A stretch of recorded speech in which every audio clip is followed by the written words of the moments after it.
कोल्हापूर आणि सांगली जिल्ह्याला जोडणाऱ्या वारणा नदीवरील मांगले बंधाऱ्याचा भराव वाहून गेलाय। त्यामुळे या मार्गावरील वाहतूक ठप्प झाली आहे।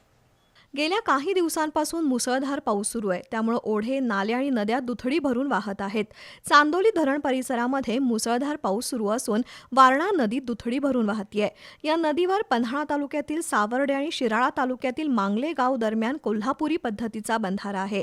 उन्हाळ्यात पाणी अडवण्यासाठी घातलेले बर्गे काढलेले नाहीत, त्यामुळे पाण्याचा दाब वाढून मांगले बंधाऱ्याचा भराव वाहून गेलाय। त्यामुळे शेतीचं मोठं नुकसान झालंय।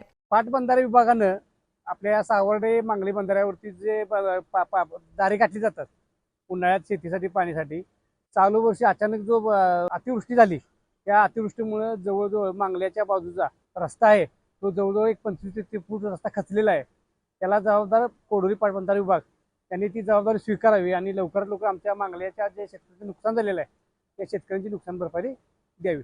दरम्यान याबाबत पाटबंधारे विभागाशी संपर्क साधला असता काही दिवसांपूर्वी उपसाबंदी लागू होती।